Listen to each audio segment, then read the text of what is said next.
Salve, galera. Bem-vindos aí ao segundo episódio dessa série aqui que eu estou tentando fazer de conversações. Hoje a gente vai receber aí Matheus Martins Bruno. Matheus, se apresenta aí pra gente. Eu não gosto de apresentar tanto convidado, deixar o próprio convidado falar. Obrigado, Theo. É um prazer enorme estar aqui. Eu sou doutorando, assim como ele, mas no caso em História do Pensamento Econômico. E a minha graduação foi em Economia, meu mestrado foi em Filosofia Política, e Filosofia Política e as suas interseções com Filosofia Moral e Pensamento Econômico são parte constante dos meus estudos. Você quer que eu fale um pouco sobre a minha aproximação com o Oakeshott, ou você quer introduzir a Então, discussão não, antes? não. Só para deixar claro, assim, o Matheus também já leu bastante Oakeshott, assim como eu. A gente fez parte de um grupo de estudos temporariamente ali vinculado à PUC de São Paulo, né, o Labor. Acho que já devo ter mencionado esse grupo em outros canais aí. E aí, sei lá, para começar o nosso papo, antes da gente entrar numa teoria mais árdua, talvez, que aí as visualizações vão saindo, fala para mim uma coisa pessoal, assim, tua, com o Oakeshott mesmo, que, assim, o que você gosta nele, como que você conheceu, sabe, esse percurso intelectual, assim. Conjugar com outros autores, se quiser também. Claro, claro. A minha memória, ela é sempre muito moldada pelo meu presente, então a minha memória é uma mentira. Mas o que eu me Sabemos. lembro do meu contato com o Oakeshott ahm, foi por três caminhos, na verdade. O primeiro foi o contato que um dos meus melhores amigos teve, o Pedro Balin, que foi coautor do nosso artigo que a gente vai discutir aqui hoje. E mais ou menos em 2020 ele começou a ler muito a obra do Oakeshott, a política da fé e a do ceticismo, Experience and its Modes, e ficou apaixonado pelo autor e me disse que eu, sem dúvida, amaria. E foi assim que ele apresentou um grupo que começaria a discutir a obra de Oakeshott, que foi o grupo de filosofia política do Lapô, vinculado à PUC São Paulo. E como eu tinha acabado de me formar na graduação de economia e queria estudar mais filosofia, eu decidi aplicar para participar também. Então, meu primeiro contato foi apenas de boca a boca. Depois, quando eu comecei de fato a ler o autor, eu achei o Oakeshott muito interessante para as minhas próprias preocupações pessoais, porque até hoje eu poderia dizer que eu acho o Oakeshott um tanto enigmático, em certo sentido. Eu acho ele um autor extremamente único dentre todos aqueles que geralmente chamamos de conservadores, né? No meu podcast, eu tenho outro podcast chamado Synesis History of Ideas. Eu entrevisto alguns filósofos e historiadores sobre os mais diversos temas. Recentemente, meu último episódio que vai ser lançado, o último a ser gravado, foi com o Thomas Charrer, um acadêmico francês que estuda Oakeshott, Léo Strauss e o Raymond Aron. E Ah, nessa olha só. discussão, ele falou uma coisa que eu achei muito interessante, que eu acho fundamental para se entender quando a gente começa a abordar o Oakeshott, principalmente para aqueles que têm interesse em filosofia conservadora, que ele disse na entrevista, é preciso compreender qualquer um desses três autores como filósofos prima facie. Eles não são conservadores como a gente tende a entender mais os movimentos conservadores e as figuras a ele atreladas a partir da década de 90, principalmente. Ele é primeiro um filósofo, e um filósofo cujas teorias sobre a realidade e sobre a experiência humana levam-no a postular uma filosofia conservadora, não no sentido meramente político, mas em todos os sentidos possíveis dessa palavra, Sim. da qual uma teoria política conservadora pode ser resultado. E aí eu chego para o último ponto que me interessa muito, é que o Oakeshott foi um autor para uma pessoa que está saindo da economia, estudando muito uma ciência positiva sobre o comportamento humano, foi um autor que me permitiu ver com muita clareza certos dilemas que eu enfrentava sobre o conhecimento humano mesmo, desde o início da minha graduação, principalmente na relação entre fato e valor. Porque se é difícil para o próprio Oakeshott admitir ou assumir uma filosofia política particular, senão o que ele prefere dizer, que ele teve um grande trabalho de descrição conceitual da política moderna, que são coisas um pouco diferentes, ele também vai,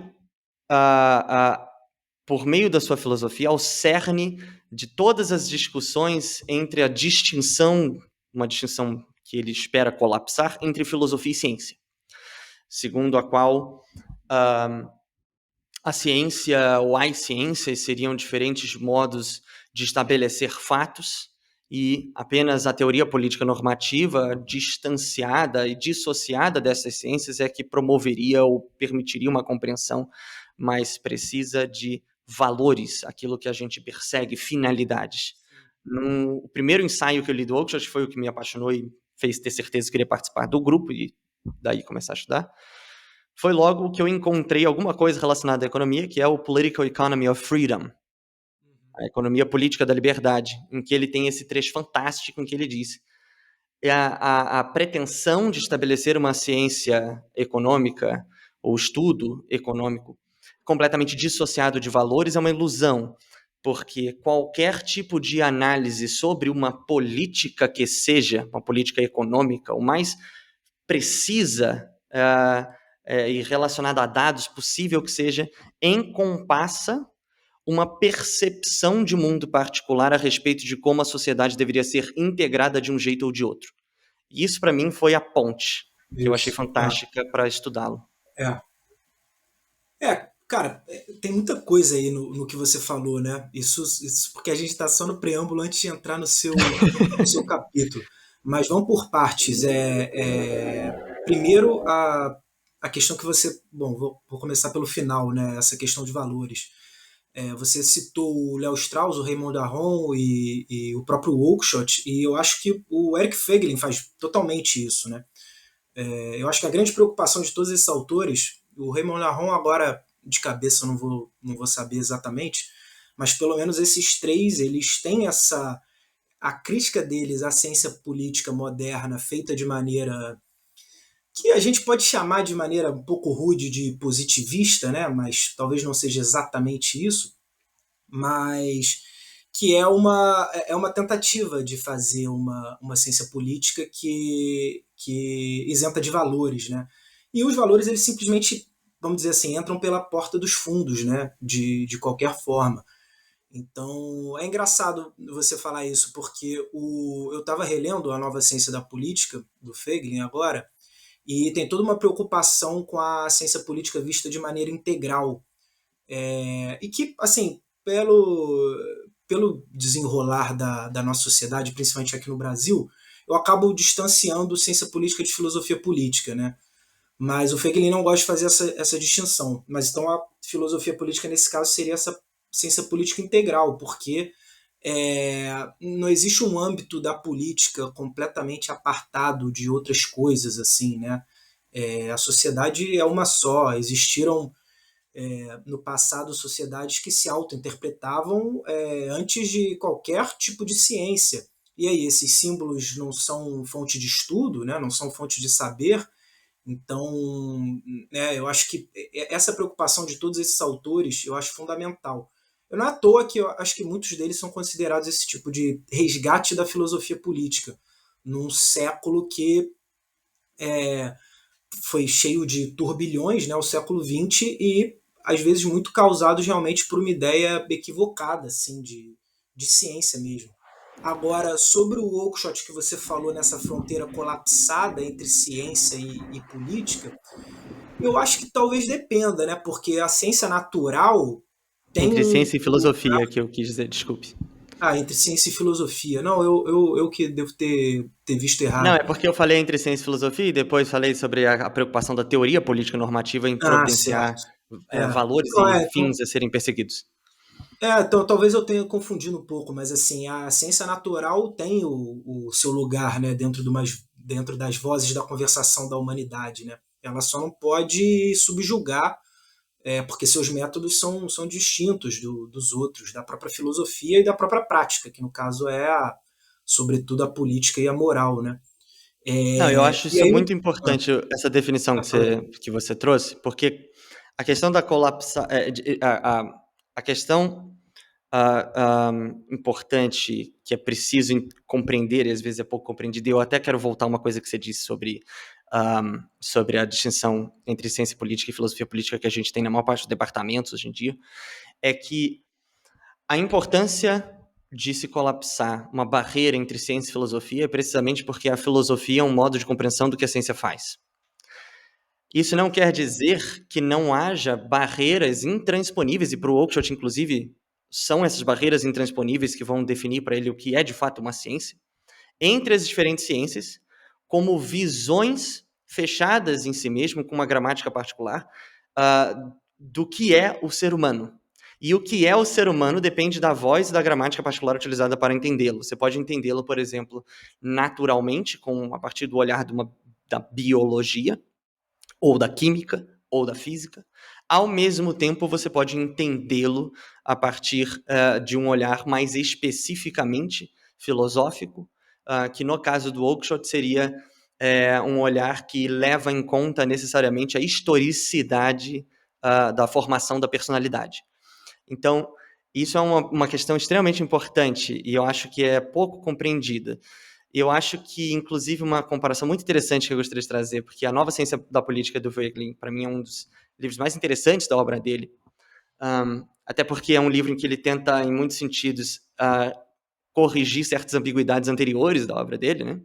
Sim, Ou caminhos que ele ainda não tinha chegado, é que o próprio Oakeshott, nas suas aulas sobre política, né, que é uma das fontes que a gente usou os seus ensaios sobre educação para poder entender o que o Oakeshott pensa sobre educação, e uma das ideias que eu tive foi, por que a gente não olha também para como ele pensa o educador nas próprias aulas dele, né? E há claro, verdade. uma passagem impressionantemente descritiva, para mim, na minha opinião, nas suas aulas sobre história do pensamento político, em que o Oakeshott duvida do termo ciência para política, como ciência política, como algo um pouco ilusivo, algo que nos remete a uma área do pensamento tão fechada quanto a biologia, mas a pergunta que ele faz é: a ciência política nos oferece, de fato, uma gramática e uma compreensão particulares do ser humano, de tal modo que possamos compreendê-la como uma voz encerrada em si mesma? Ou quando a gente estuda política, a gente estuda muitas coisas que estão relacionadas à socialidade do ser humano? E essa pergunta para ele é muito importante porque ele vai dizer: a maior parte dos departamentos de ciência política daquela época estavam focados em construir. Eu acho importante até reafirmar a palavra que você usou, positivista, porque em muitos sentidos, até hoje, a ciência política, como se chama, data-driven, né, analítica Sim. Ah, e comportamentalista, ela pressupõe muitos dos pontos que foram essenciais para a reforma positivista em matéria de ciências sociais do início do século XX, né? E o Oakeshott vai dizer, muitos desses campos de estudos estão focados em comparações, em coletas de dados sobre o que ele bota, entre aspas, sistemas políticos, mas é preciso pensar o quanto disso nos remete de fato a um pensamento político. O que a gente está comparando quando a gente compara dois sistemas políticos diferentes?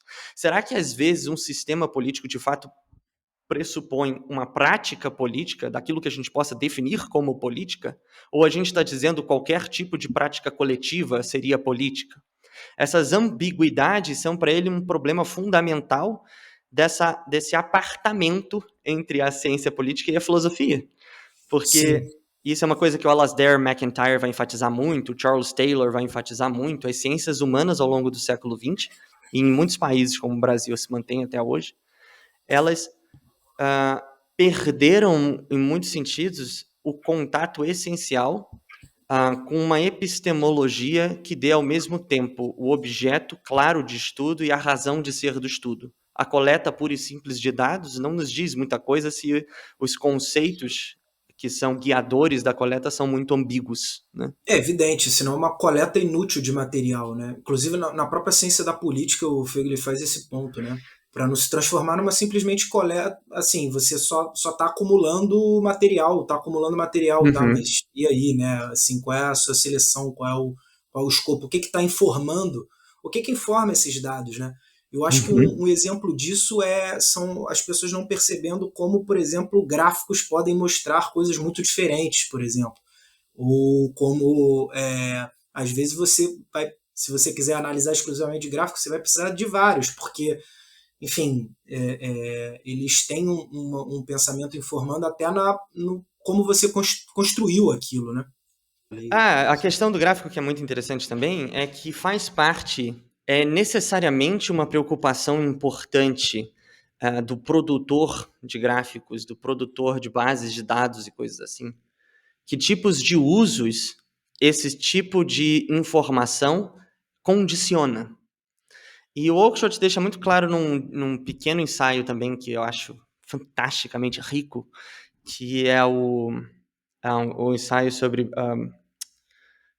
political discourse, discurso político é o nome apenas, em que no finalzinho dele, ele fala da pretensão nas ciências sociais, e ele menciona não só ciências sociais estrito senso, mas ele está falando especificamente da ciência política e da ciência econômica, de se substituir a importantíssima e necessariamente filosófica escolha entre dois bens e valores, que é uma das bases do que a gente geralmente entende por política, pela mera coleta empírica de dados e previsões como fonte de diminuição das irregularidades e incertezas do fazer político. E no final desse ensaio, ele mostra muito vivamente como um dos maiores problemas do surgimento dessas áreas, de acordo com essas suas pretensões, e daí a gente percebe um pouco a parte do filósofo crítico de Oakeshott que me interessa muito, é o impacto real, verdadeiro que esse tipo de ilusão pode ter em, de fato, diminuir a importância dada ao discurso político. A discussão, a deliberação. Você Isso é acha que isso, essencial de se entender. você acha que isso encaminha para aquela ideia de política ou de Estado como uma simples administração das coisas, assim? No Precisamente. sentido técnico, né? Vira uma coisa completamente técnica Já enfim. vamos então trazer uma das primeiras citações que eu queria trazer aqui, porque eu acho nada pode ser mais divertido para entrar na mente do Oakeshott, que às vezes é tão difícil assim para a gente, principalmente primeiros leitores, de entender, porque ele escreve com um vocabulário muito típico de Cambridge do início do século XX, E ele vai que mudando, né, ao longo da obra um pouco. Existem todo algumas palavras que você vê que parece que são equivalentes, né? Tradição, hum, prática, cultura, são sim, coisas, né? sim. Ele tem certas palavras que, por compreenderem muitos fenômenos, elas são quase necessariamente ambíguas, e ao mesmo tempo você tem uma modalidade de explicação que é, a um só tempo, muito lógica e muito digressiva, né? Então, ele é muito pouco analítico, como a gente geralmente entende, de divisão particular de estruturas no livro. Os livros dele são como grandes discursos sobre determinados temas. Então, às vezes, é difícil a gente pegar um tema em particular e pensar o que o Oakeshott pensa sobre isso. Mas ele E, sempre volta, é engraçado isso, né? Porque ele é um ensaio que ele sim, pode fazer digressão, pode fazer coisa, mas ele sempre vai voltar no ponto anterior. É um caminhamento assim bem lógico, né? É como se ele fosse muito britânico para ser ensaístico muito 100% assim, preciso, como, sei lá, um francês preciso. seria. Sim. Você tem um ponto excelente. O trecho que eu queria trazer era um trechinho, uma anotação dele em que o Oakeshott discorre sobre o que seria o problema fundamental do Estado moderno em sua visão, né? como matéria de referência, acho que é importante isso ter sempre em discussões como essa para os ouvintes, né? O Oakeshott escreve o que seria o seu livro mais detalhado em 1975, chamado On Human Conduct, né, sobre a conduta humana, e ele explicita o uso da palavra conduta como uma diferenciação da palavra comportamento. Então ele foca naquelas regras particulares que pessoas autoconscientes e inerentemente livres, que é uma coisa que a gente pode discutir depois, utilizam, esses procedimentos segundo os quais elas através dos quais elas tomam as suas escolhas conscientes. Erradas ou não, isso não é uma questão que importa para ele. Sim, sim. O E fato é que são a ações ênfase... conscientes.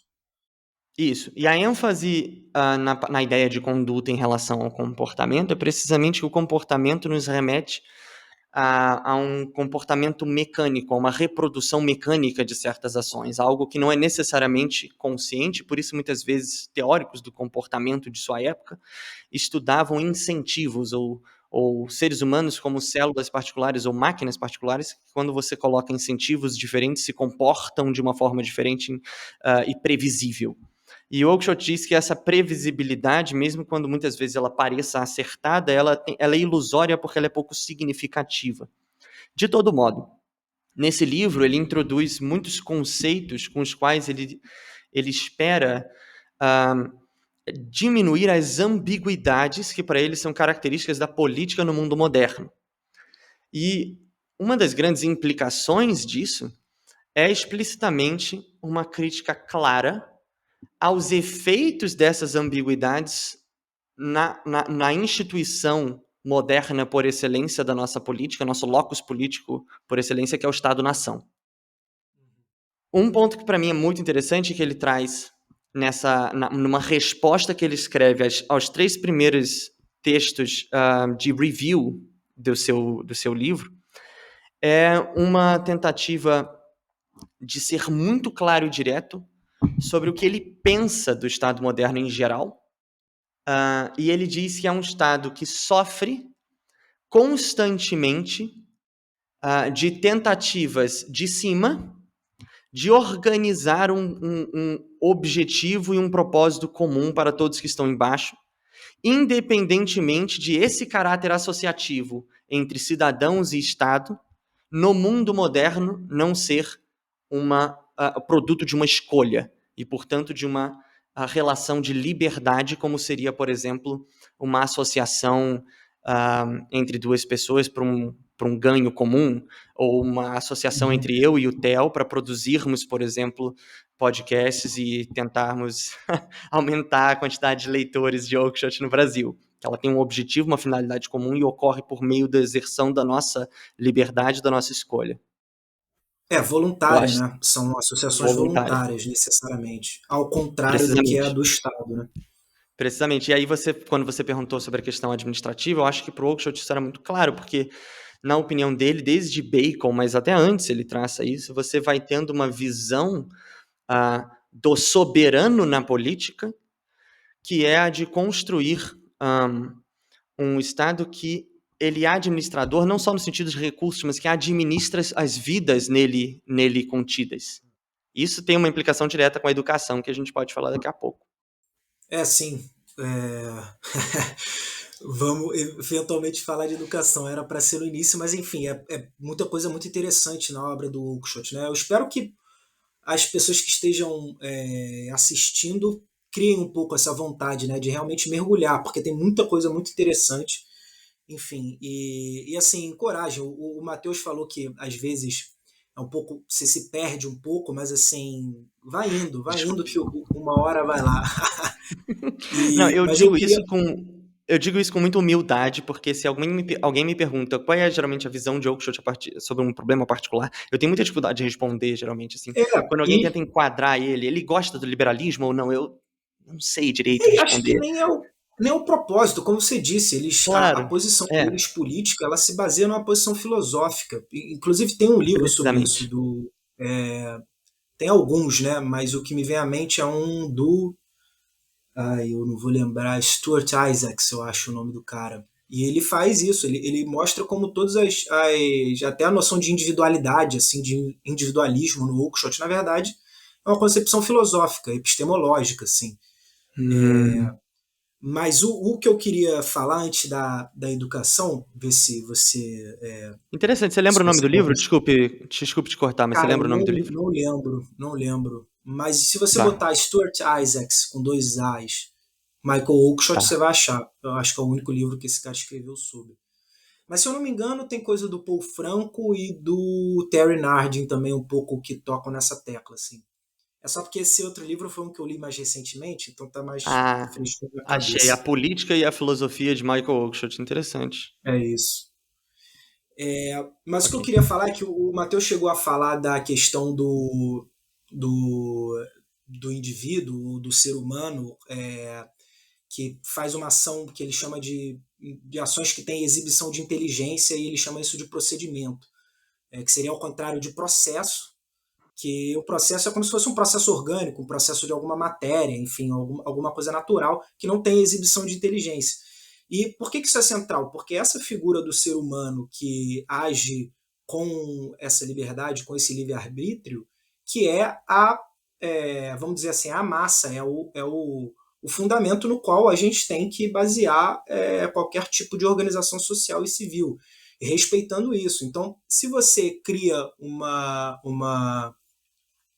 ordem social qualquer, não precisa ser necessariamente o Estado moderno, mas uma ordem social qualquer que, de fato, imprima determinadas regras de conduta, não sei, extremamente rígidas ou que todos vão ter que buscar exatamente o mesmo objetivo, você está tratando o ser humano como, na verdade, parte de um processo, né? E todos, enfim, todos os esquemas de administração de coisas e esquemas mais deterministas são um pouco assim, né? A gente pode então fazer uma coisa, Theo, que eu acho que vai ser muito interessante, muito fundamental para se entender com clareza a nossa discussão sobre educação. Que é isso que você trouxe, que o Oakeshott tenta diferenciar ações que são feitas com a presença da inteligência de ações que seriam, de ações não, desculpe, de etapas de processos orgânicos. Não é uma diferenciação que eu diria trivial, precisamente porque no mundo de hoje, atualmente, até mesmo muitos autores que querem fugir daquelas concepções mecanicistas da humanidade caem cada vez mais na compreensão das relações humanas como uma associação que para o Oakeshott é extremamente confusa, que seria, a um só tempo, espontâneas ou orgânicas. Então, tenta-se negar o mecanicismo das ciências sociais ou da nossa compreensão da vida humana e das nossas políticas, aquele mecanicismo que muitas vezes é assumido, por exemplo, essa prática de pensar em incentivos, assumido como forma de formulação de políticas e intervenção na vida humana, e acha-se que essa negação implica, portanto, uma concepção melhor de organismos. O Oakeshott é contra as duas, e ele, para mim, tem uma posição que é muito própria, muito, curiosamente, coerente dentro do seu esquema filosófico como um todo. Eu acho que você pode falar disso melhor do que eu. E que pressupõe, inclusive, em alguns sentidos, uma noção que ele explora em vários ensaios e que ele menciona várias vezes ao longo da carreira dele, segundo a qual a ideia para ele de natureza humana é pouco inteligível. A ideia dele de natureza humana como uma coisa segundo a qual você deriva o que o ser humano é pouco significativa, ou diz pouco, explica pouco sobre o que o ser humano é, porque o ser humano ele torna-se aquilo que, em certo sentido, ele aprende a ser e, portanto, é capaz de entender. Ele não é Isso, essencialista, né? Assim, o ser humano não é dotado de uma essência precisamente. fundamental, assim. E Que é isso, como a bom, gente muitas isso vezes pensa o organismo, e eu acho que isso é um é, ponto muito importante para você falar. pois é, mas assim, é porque não tem como falar que isso fica muito patente uma influência hegeliana, né? Porque, enfim, vir a ser hegeliano é um pouco isso, né? Não tem não tem uma essência definida nesse indivíduo e ele é um eterno vir a ser, né? Sem querer trazer um linguajar muito da filosofia alemã, assim, né? Mas não é um ponto estático, não é um ponto fixo. Isso vai definir muito do que o Oakeshott fala, inclusive, sobre tradição e cultura, não só sobre o indivíduo, né? Mas, enfim, é muito E da interessante. E é esse possibilidade das ponto. ciências serem de fato humanas. Desculpa te interromper, mas Não, não, das tradições perfeito. informarem ciências que são humanas e que, portanto, não, a um só tempo não veem os indivíduos nem como mecanismos, nem como em aglomerados um organismo, e Sim. ao mesmo tempo, não, por não o verem assim, não produzem intervenções no mundo social e natural que levam os seres humanos a se comportarem uns com os outros dessa forma. Ah. Eu acho que isso que é E, fundamental. e é esse ponto que distingue o Oakeshott desses autores que a gente citou antes, do Feiglin e do Léo Strauss, na minha concepção. Para mim, a minha concepção deles de política e de natureza humana vai para um lugar diferente, por mais que todos sejam rotulados conservadores, por isso que eu acho problemático.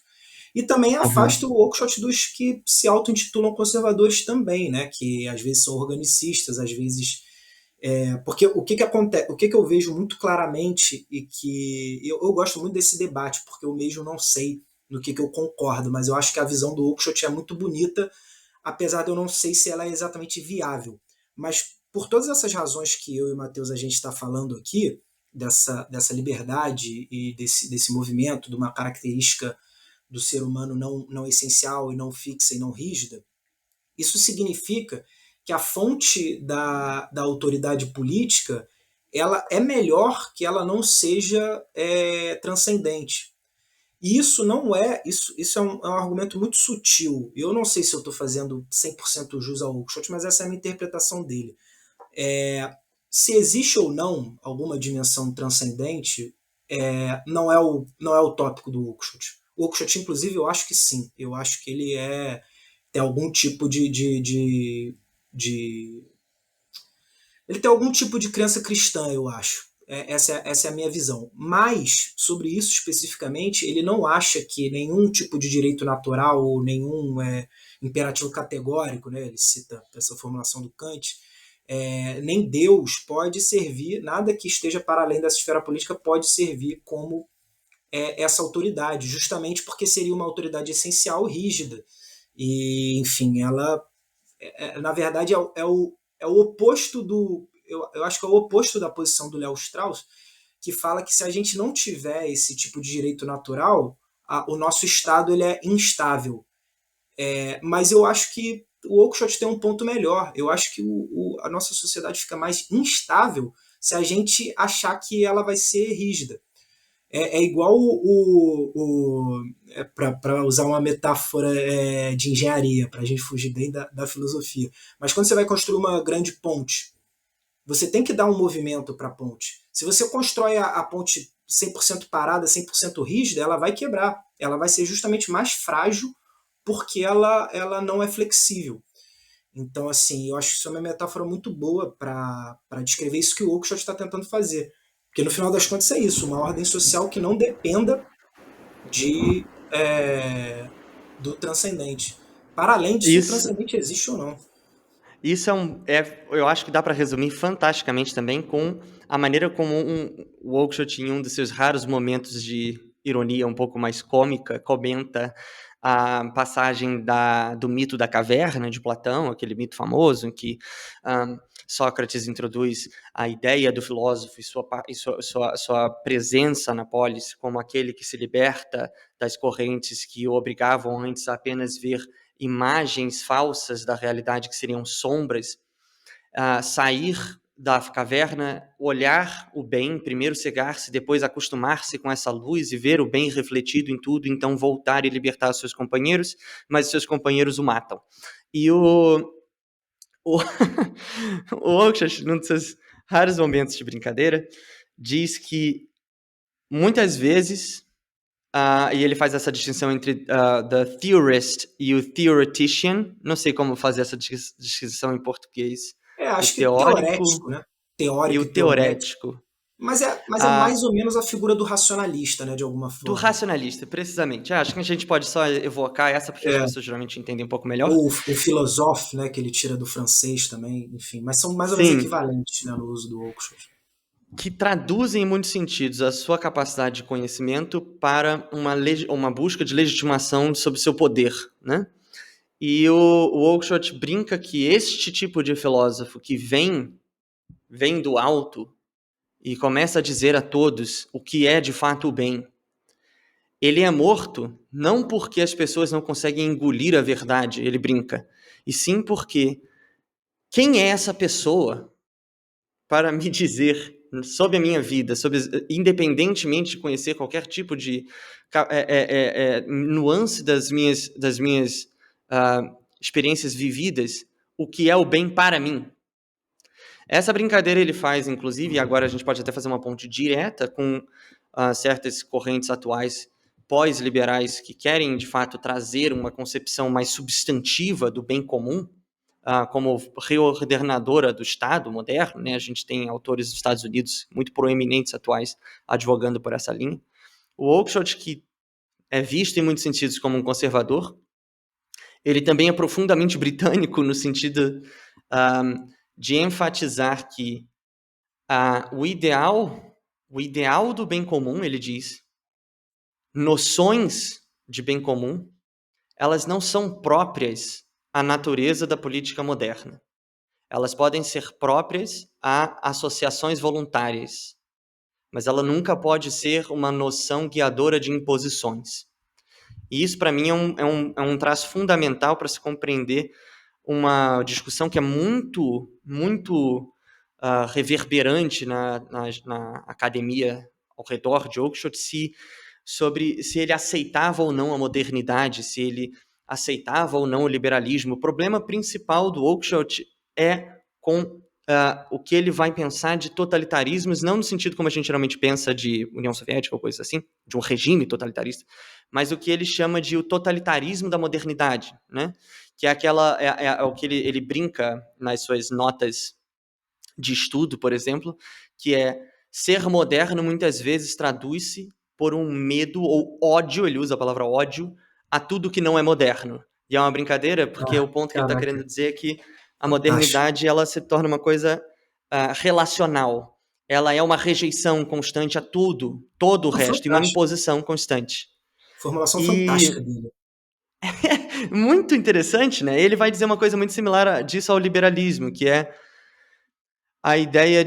O liberalismo é confuso, ele diz: o liberalismo não conhece a noção ainda de legitimidade e de autoridade, não entende a noção de legitimidade e de autoridade, e muitas vezes não entende o seu processo de exerção, o seu processo para exercer a autoridade sobre o que não é liberal, digamos assim, que Sim. seria a imposição de vontades, desejos associativos humanos e de valores que não são necessariamente parte de uma tradição ou cultura por fora.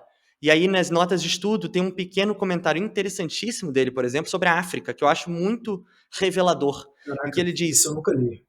Ah, é muito interessante, ele fala, a África, eu vou até pegar aqui para não porque realmente é tão rico, é um pequeno verbetezinho escrito literalmente apenas África, em que ele faz algumas notas de estudos sobre as calamidades e as crises que a África pós-colonial estava enfrentando na época dele, né?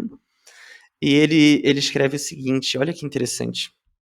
Ele fala: a liquidação do governo colonial é um incidente muitas vezes que fica às sombras de uma outra revolução que não está muito próxima e intimamente conectada com esta. Uma revolução de vontades. Os africanos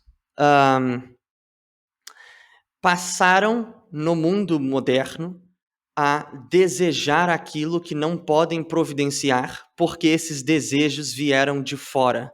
Faltam-lhe os tipos particulares de hábitos, os tipos particulares de habilidades, de organização e de capital para alcançar esses desejos e essas vontades, para saciá-los. Essa revolução em sociedades que antes se baseavam na subsistência ah, ah, agrária e que tinham modelos de organização que rodeavam-se de magia e de mitos, torna-se uma réplica de uma sociedade moderna baseada no materialismo e na tecnologia, cuja inspiração lhes foi imposta por fora. Isso é Ou muito, seja, muito, muito eles não interessante. conseguem dotar de conteúdo uma forma de regime de organização social que foi imposta de fora, né? E que, se a Isso gente é. pega no contexto colonial, é ainda mais explícito de fora, porque muitos pós-coloniais, muitos políticos que participaram da independência de todos esses países estudaram na Europa, precisamente. Sua visão de Sim. projeto Não, político veio de fora. a ideia decolonial também tem seus grandes centros na Europa, né? Tudo isso é muito doido, assim, né? Como Sim. e isso, mas para mim essa é uma característica chave da modernidade. Sem querer entrar em muitos detalhes aqui, porque também senão a gente vai conversar a noite inteira, mas assim, a modernidade tem muito esse caráter de autocrítica e ela é meio self-defeating, né? E Uhum. isso enfim, isso é o que gera constantes crises o tempo todo, né? Mas eu acho que a posição do Oakeshott ela é um pouco ambígua nesse sentido, mas eu acho que ele vê alguns traços positivos até da noção de indivíduo na modernidade. Eu Mas diria exatamente isso. Quando perguntam se o Oakeshott era a favor ou não da modernidade, eu penso que a melhor maneira de descrever como ele pensava, pelo menos se a gente atribuir coerência ao autor em relação à sua obra, é que ele sentia-se, em muitos sentidos, parte tanto de tradições pré-modernas, quanto daquilo das tradições modernas que de fato se sustenta, ou seja, que não é sim, exato. continuamente mutante, como, por exemplo, a noção do indivíduo, como, por exemplo, a noção de império da lei, né? Exato. E, Construções tipicamente modernas, né? Não tem. Você pode argumentar mas que elas aquilo que foram vem antes, gradativas, mas. Hã? mas aquilo que vem antes ainda subsiste vivo na sociedade moderna, em Não, muitos sentidos, perfeito. e ele quer preservá-lo para que não se perca. O caso claro é a universidade. Beleza. Então vamos chegar nesse ponto agora, então, da educação. Já para tocar no nosso ponto central. Mas, assim, antes da questão propriamente da universidade, Matheus, você fala muito do. Primeiro, vou falar que o Oakeshott ele escreve sobre muitos temas, não só sobre política. O, Uhum. a maioria dos ensaios sobre educação está nesse livrinho aqui, que foi traduzido pela realização, olha eu, pela INE, Eita. A Voz da Depois corta Educação isso aí. Liberal. E enfim, só para contextualizar, se alguém quiser saber as opiniões do Oakeshott especificamente sobre educação, tá nesse livrinho, com essas capas lindas, né, da INE. Mas então, o que você fala também, o Oakeshott fala, é que para você ter esse aprendizado na educação, você envolve uma certa noção de mundo comum, uma certa contextualidade com a cultura comum. Você tem uma herança de alguma cultura, de alguma tradição que você de alguma forma herda, e o aprendizado é uma forma de se inserir dentro de alguma determinada cultura ou tradição, né? Isso, enfim, eu acho que isso junta um pouco as coisas que a gente está falando, porque essa tradição, essa cultura é algo flexível, né? A gente está sempre falando disso, que não é algo estático, e o próprio indivíduo que é formado nisso, ele também não é estático, né? Ele vai se criando e surgindo para si mesmo e para os outros no meio de todo esse aprendizado. Então, se você puder falar um pouco sobre isso, essas noções assim. Olha, isso é muito importante, inclusive quando a gente quer tentar entender a diferenciação que o Oakeshott faz entre aprendizado, pura e simplesmente, e educação. É preciso ter uma noção clara do que é aquilo que ele chama de cultura, eu diria principalmente, até mais do que tradição, porque a cultura engloba, em muitos sentidos, aquilo que é legado pela tradição. Certo. E a razão disso é que Diz de novo, como é que é o nome desse livro que foi traduzido mesmo? A Voz da A Educação Liberal. Voz da Educação Liberal.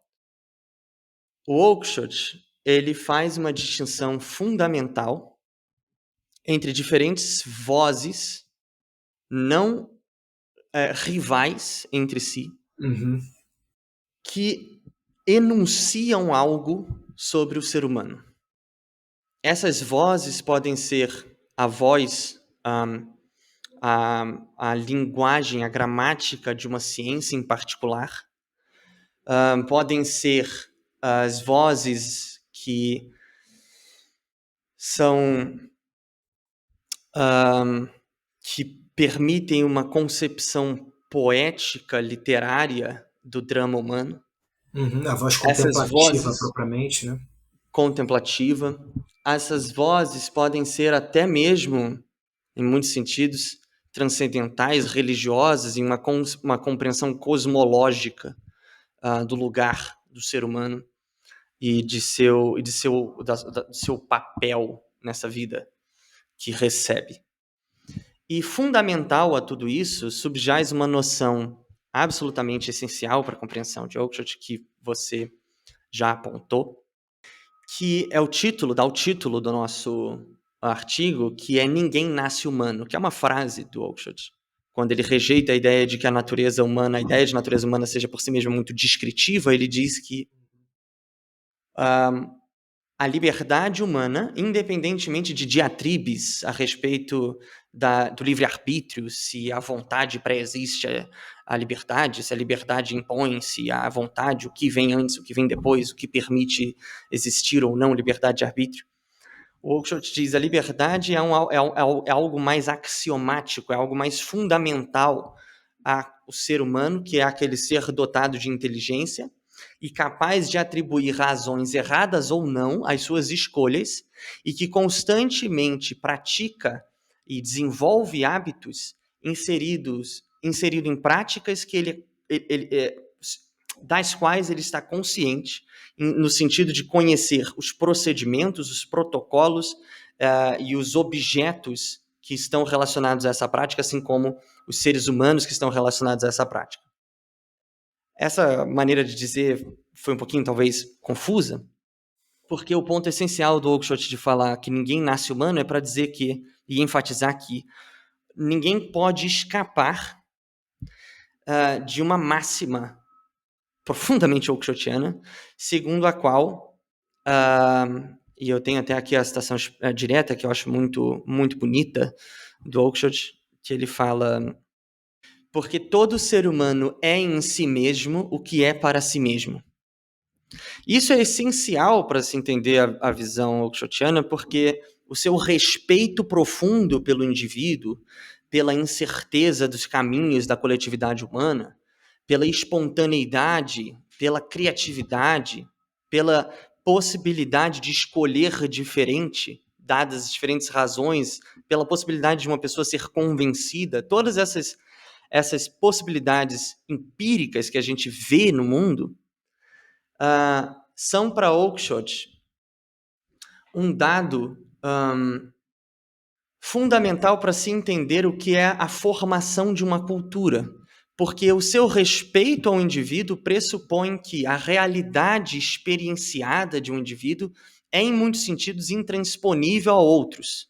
O indivíduo ele tem, portanto, uma experiência vivida cuja particularidade, a singularidade é tamanha que ninguém pode assumir compreendê-la tão bem quanto aquele que vive tal circunstância.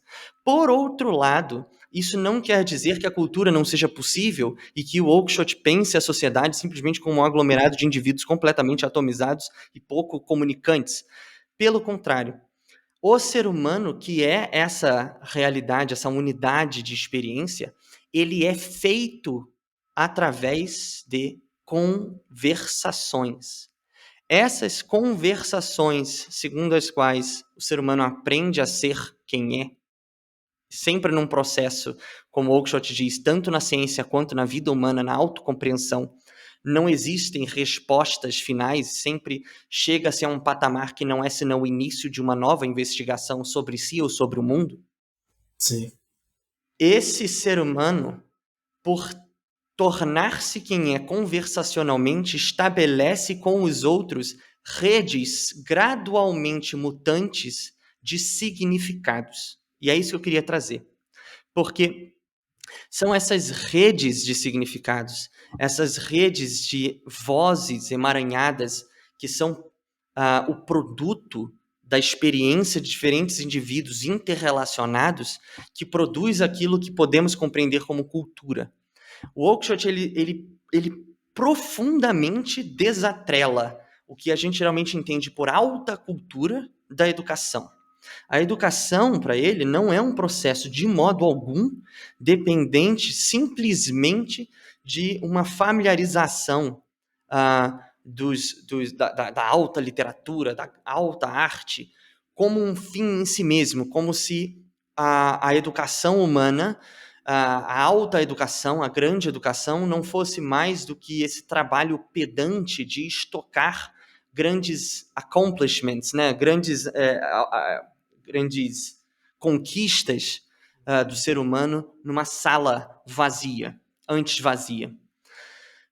A visão para ele de cultura é mais fundamental, porque se a gente compreende que o ser humano ele é formado conversacionalmente, a gente também pode perceber e intuir que na visão da sociabilidade humana de Oakeshott, os indivíduos dependem de uma cultura para tornar-se aquilo que podem compreender. sim. Se a gente encontra um ser humano, por exemplo, que cresce, e ele fala disso num ensaio que eu quero trazer no final, entre duas culturas, ou na formação de uma nova, ou então numa fragmentação profunda da vida social, onde os atributos e valores estão profundamente confusos, são profundamente difíceis de se tornarem claros, o que significa que o ser humano está perdido? Ele significa que não esse estar perdido num tal processo histórico, por exemplo, significa não tornar-se profundamente humano dadas as suas potencialidades. Isso Mas eu. porque, para o Oakeshott, desculpe, existe uma distinção fundamental entre cultura enquanto um fenômeno monolítico de Sim. aspectos a serem reproduzidos e, por outro lado, uma percepção de cultura como algo intimamente maleável só porque a mudança é parte essencial desse todo. Eu vou dizer aqui a definição explícita que ele dá em um dos seus ensaios, que eu acho muito importante, que ele diz que a cultura não é uma doutrina ou um conjunto de ensinamentos, não é um conjunto de conclusões consistentes sobre a vida humana, elas podem muitas vezes ser pouco comunicantes. Não é algo que possamos colocar diante de nós mesmos como objeto de aprendizagem, portanto, aprender cultura não faz o menor sentido para Oakeshott. Assim como também não podemos definir a autocompreensão humana como algo a ser aprendido. Olha que coisa fantástica. A cultura é aquilo que se aprende em tudo o que podemos aprender. Uma cultura, particularmente uma cultura como a nossa, que ele está querendo dizer a dos modernos, é uma continuidade de sentimentos, percepções, ideias, de compromissos, de atitudes e assim por diante, movendo-se muitas vezes em direções diferentes, muitas vezes críticos uns dos outros, muitas vezes contingentemente relacionadas entre si, de modo a compor nunca uma doutrina, mas encontros conversacionais. Pois é, por isso que eu vejo alguma semelhança na questão da tradição ou prática com a questão da cultura, né? Uhum.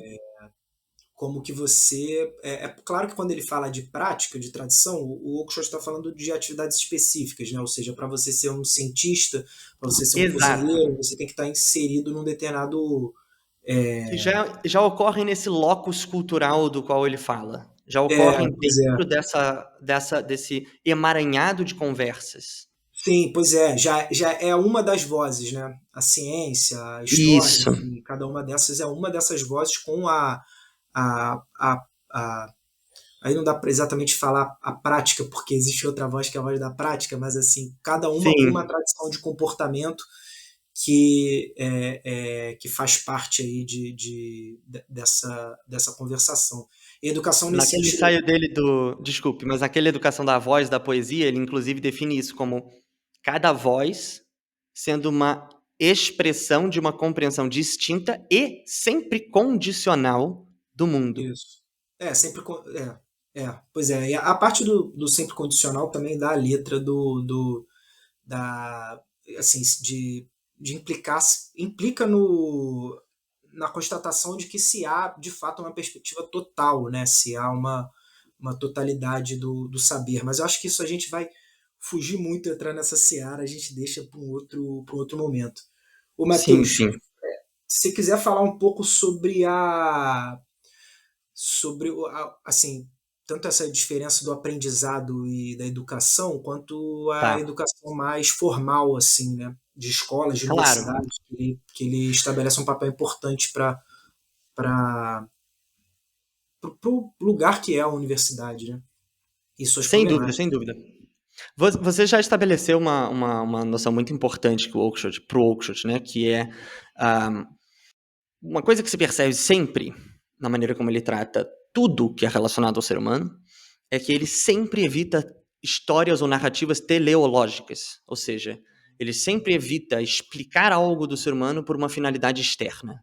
Então, ele evita explicar, por exemplo, a conduta humana por meio de uma condição biológica ou de uma condição psíquica. Muitas vezes ele até duvida da capacidade de certos campos de serem coerentes internamente, como a psicologia, por sempre fazerem referência a outros campos e não terem capacidade de explicar razões por trás das ações humanas. E eu digo isso porque isso é parte essencial da maneira como ele vai conceitualizar a aprendizagem, antes da educação, o aprendizado. E o aprendizado, se você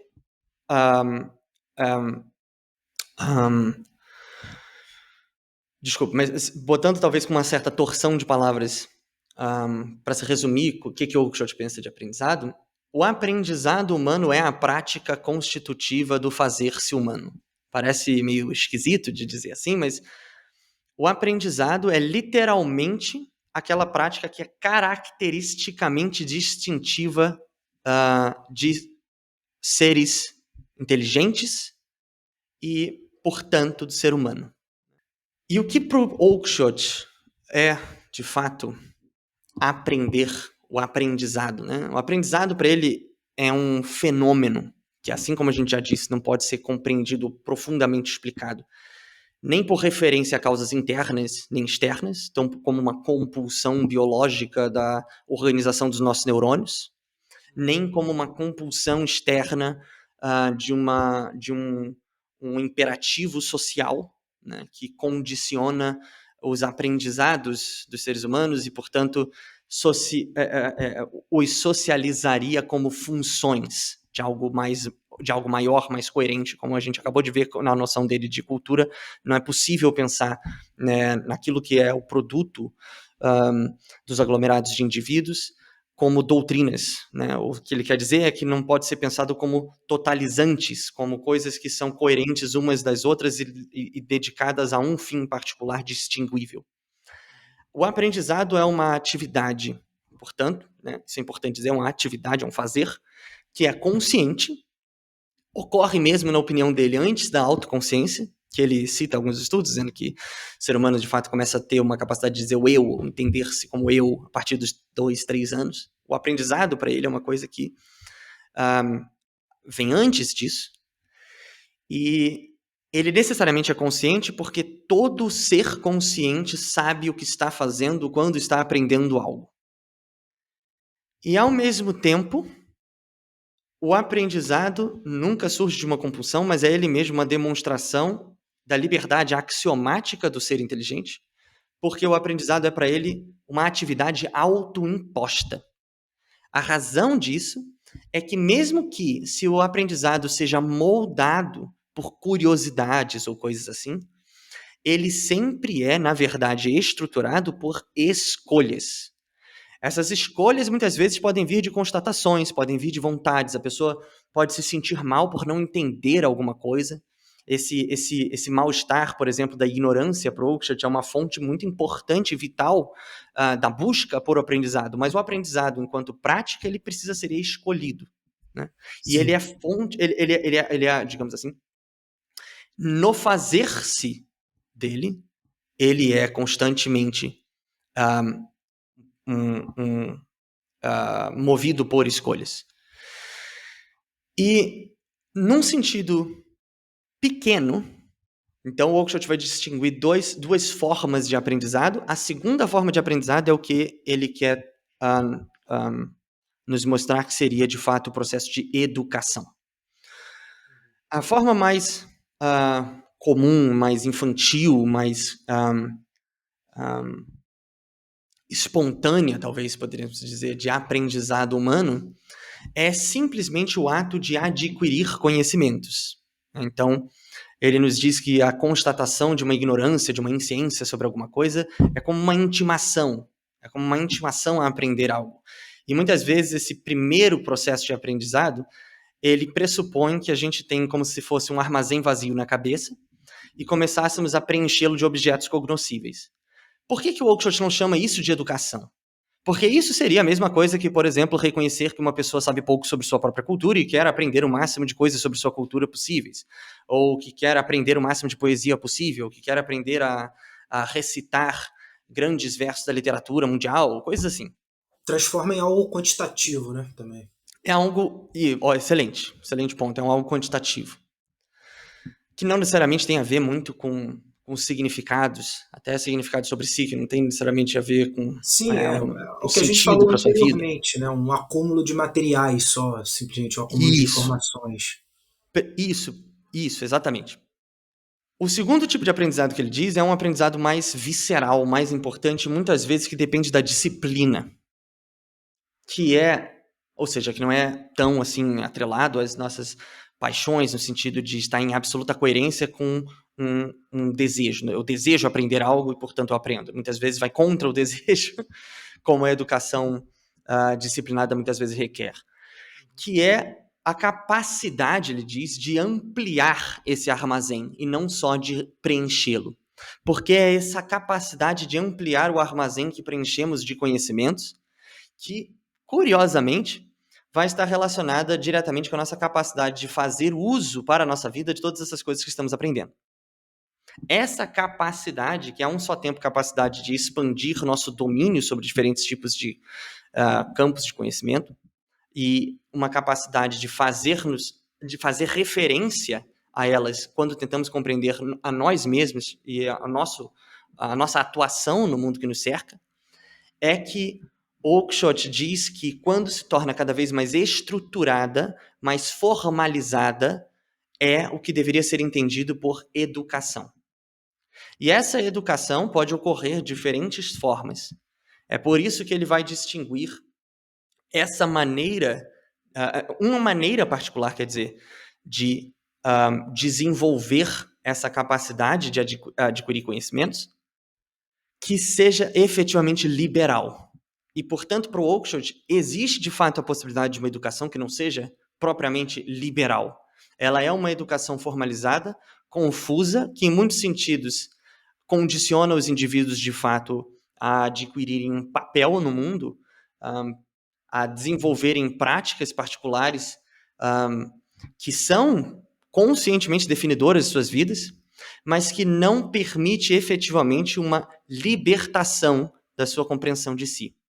Essa libertação, para ele, prescinde de certas instituições formalizadas que foram descobertas e desenvolvidas ao longo da história humana, muito particularmente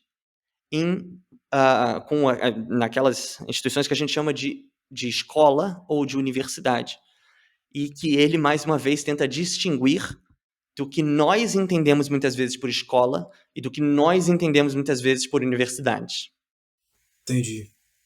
Mas o que, assim, vamos trazer um pouco de opinião concreta, assim.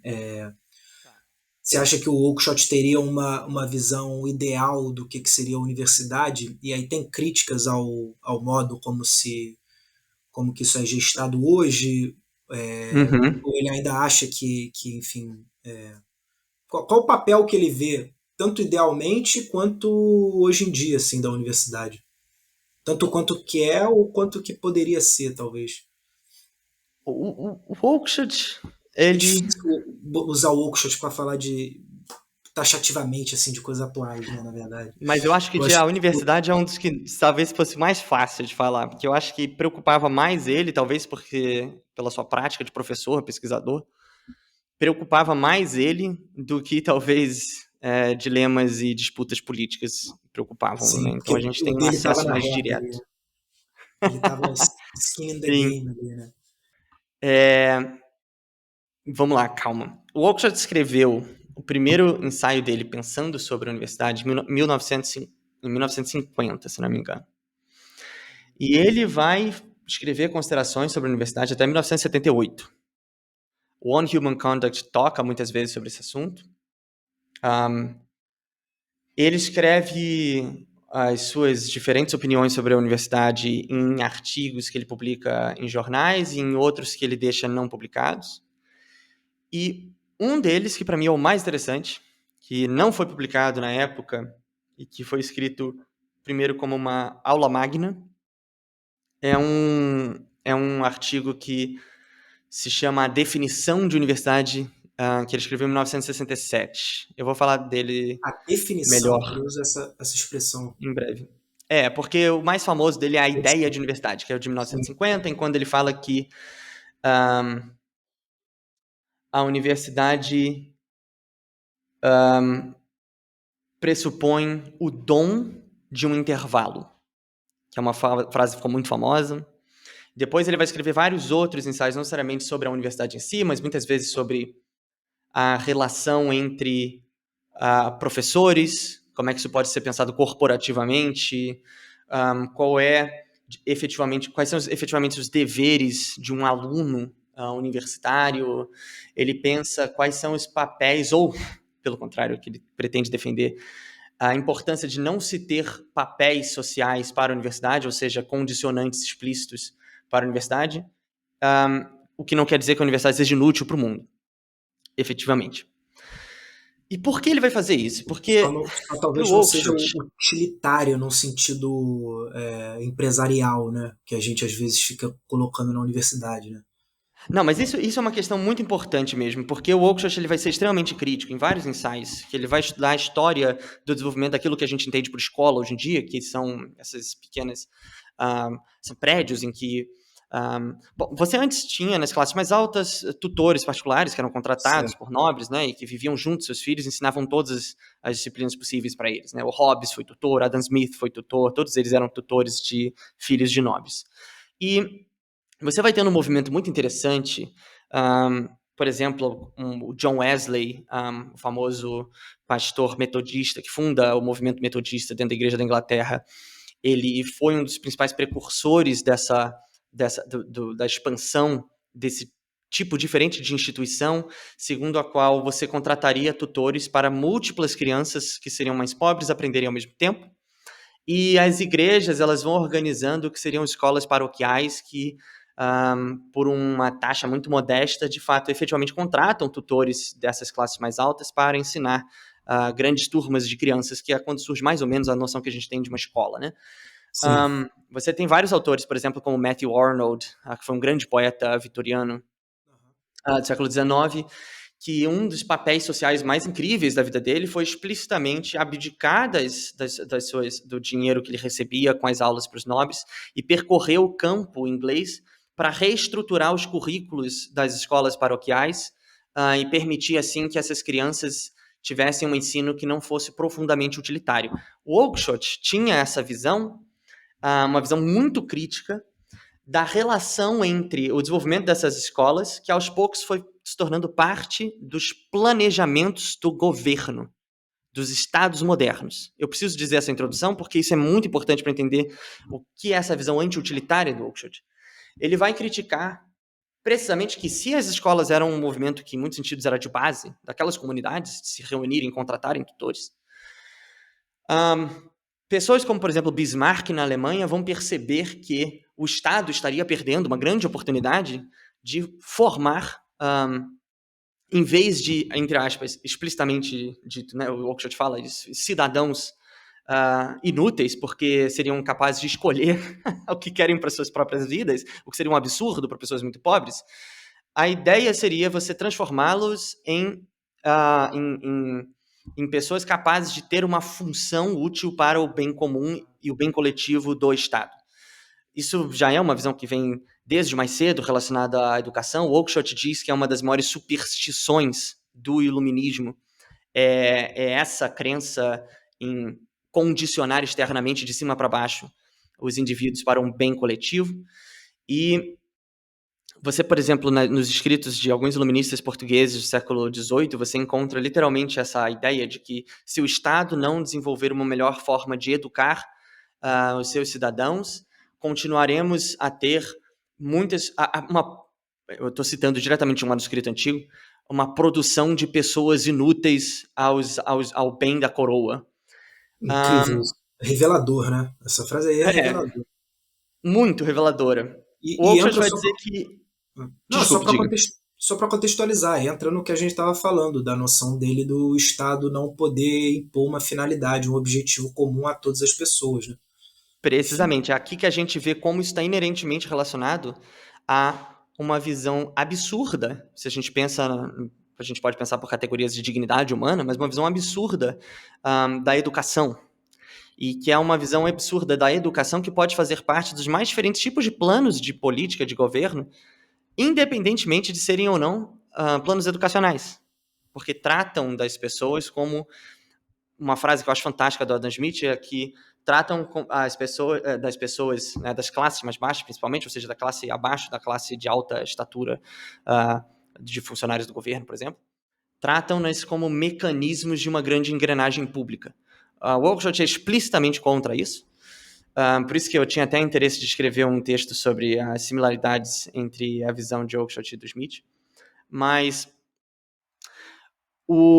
porque ele vê como um processo que se espalha historicamente de duas contradições estranhas. Uma, de você ensinar e introduzir crianças às diferentes vozes da educação e do autoconhecimento humano, como, por exemplo, as ciências, etc., de uma forma estranhamente desinteressada e despropositada. Então, você introduz as crianças não no fazer científico do biólogo, mas no aprendizado do que a biologia já encontrou até hoje de mais atualizado sobre o conhecimento biológico que temos. Para ele, isso é uma visão estranha, porque você não permite que a criança se torne, a um só tempo, curiosa com o que significa a prática do cientista, do biólogo, e adentrar, portanto, cada vez mais fundamentalmente nessa gramática. Você a torna literalmente aquele armazém de coisas a serem preenchidas. E a segunda, que vem atrelada a ela, e também uma contradição com ela, é a ideia de que todas as outras matérias que não são conhecimento, entre aspas, desinteressado, de conhecimentos atualizados sobre o mundo e sobre si, é condicioná-las para o mercado de trabalho. Né? Uma visão particular de que você precisa dar às crianças ferramentas para que sirvam àquelas áreas cuja sociedade naquele tempo demanda. Então, você tem um incentivo já desde o início para que crianças se tornem engenheiros. É para o Oakeshott uma visão completamente absurda da educação. E ela se espalha para além da educação primária, para a educação universitária. A gente pode discutir depois se essas visões do Oakeshott permitem a ele ter ou não uma economia política mais ampla, de acesso amplo, né, da educação como um todo, ou se ele ainda mantém certas dificuldades de atrelar suas visões políticas a uma universalização, uma expansão da educação para todos. Mas, de todo modo, o ponto é que, para ele, a universidade, no século XX, sofre uma transformação de todos esses processos, segundo a qual ela perde, aos poucos, o seu caráter essencial, que não é uma função, não é uma razão de ser, ele vai dizer, e é simplesmente uma prática, uma tradição, um locus cultural corporativo, em que professores, pessoas que são mestres, livremente investigam a fundo temas que os interessem nos campos e vozes em que foram treinados e educados com sua gramática intelectual particular e introduzem pupilos já mais maduros, mais autoconscientes nessa prática a partir das conversas entre um e outro. E ele vai dizer que quando a gente pensa na educação universitária como essa conversa entre pessoas já maduras, entre efetivamente adultos, né? Muitas áreas não são próprias de uma universidade. O Oakeshott, por exemplo, vai chegar ao ponto de... A gente fez esse levantamento, ele vai chegar ao ponto de dizer que a medicina, por exemplo, não é um campo próprio da universidade, o que é uma coisa interessantíssima quando a gente para pensar, porque a primeira faculdade do Brasil foi a Faculdade de Medicina, né?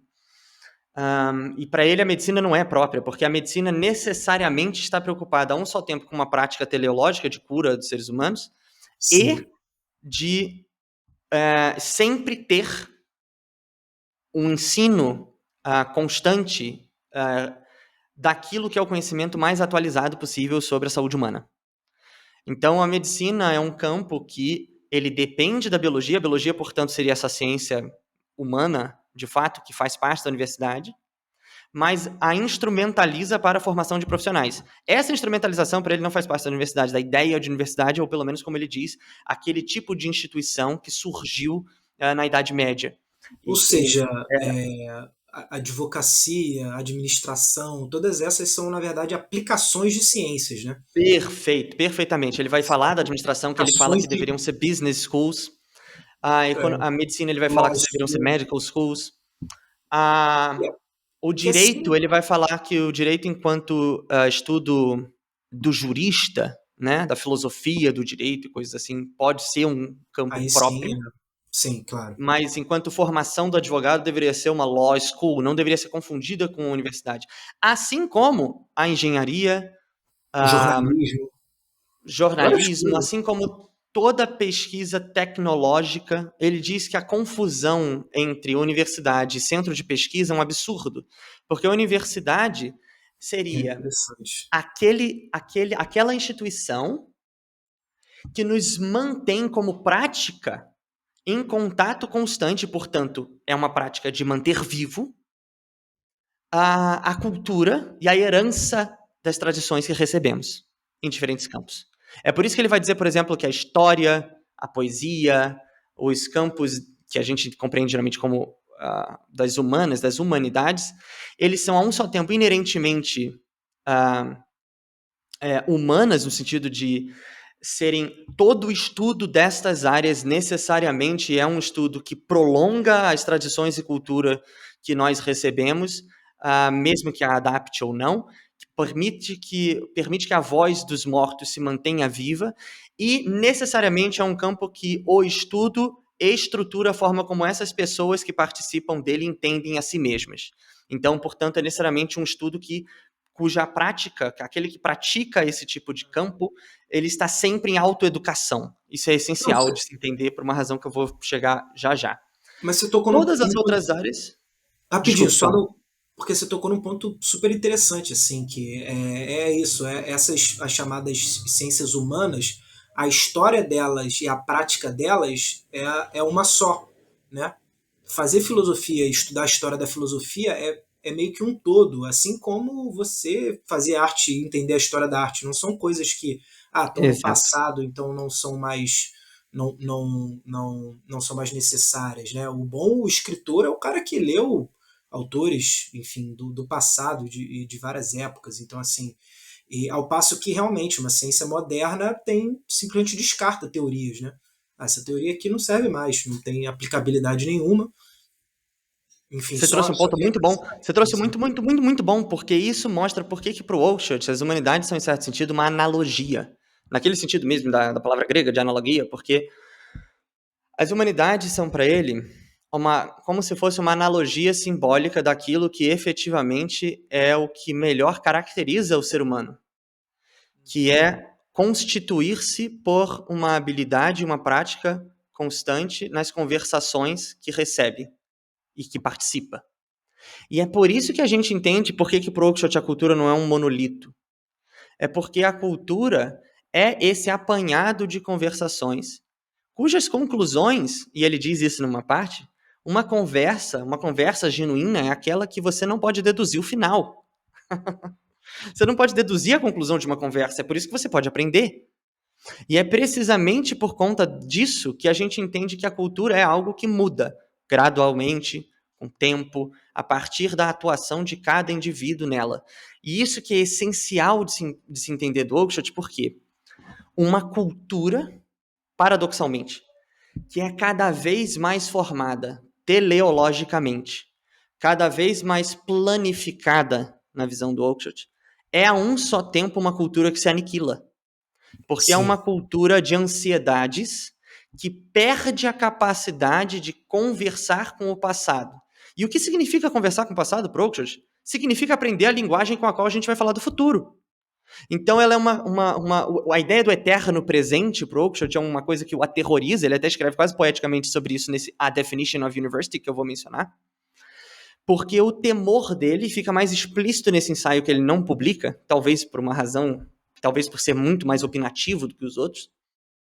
O temor dele é que toda a prática teleológica ela é uma prática que tem uma ansiedade com vontades presentes. Ela é uma prática que pode ser digna, mas é essencialmente vulgar. E essa distinção que o Oakeshott faz é absolutamente essencial. Porque muita gente vai ler o Oakeshott e pensar, é vulgar porque, se é vulgar, então o Oakeshott é necessariamente completamente crítico de qualquer prática que seja útil, como a gente estava falando antes. Isso não é Sim. verdade. O Oakeshott diz, por exemplo, que uma universidade que não ensina nenhum aluno por condicionamentos externos ou preocupações do que o Estado precisa, do que a economia precisa, do que a sociedade precisa, ou que foca apenas em ter aprendizes, e aí ele faz essa distinção explícita entre educar e aprender, porque uma universidade que foca apenas em instruir, em tornar pessoas aprendizes, é uma universidade que lhes nega o que ele chama de dom de um intervalo, que é um rompimento com todas as preocupações vulgares que geralmente constituem uma parte absolutamente essencial da vida, que é o sustento. E é absolutamente essencial para mim, aqui eu acho incrível, que tanto nas palestras quanto nas notas de aula dele, o autor que ele traz, e que ele cita só ele não cita nunca na obra publicada dele, ele cita só nos apanhados de aulas dele e nas notas de estudos, é o Adam Smith, que geralmente é o autor que a gente pensa como fundador da economia, é um autor que geralmente vários autores como Joseph Cropsey, por exemplo, disseram que foi o autor responsável por acabar com a política, porque coloca a economia como muito mais importante que a política e tenta criar essa esfera de vidas privadas em que as pessoas egoisticamente buscam satisfazer os seus desejos e que, portanto, a política como busca de bens maiores, de valores altos, etc., seria engolida para essa generalização da vida privada, né? Muitos autores veem o Smith nisso, mas o Oakeshott não. O Oakeshott cita o Smith só 2 vezes, pelo menos nos apanhados de anotações que a gente tem dele, como autor com o qual ele aprendeu que o ser humano não busca apenas viver, mas viver bem.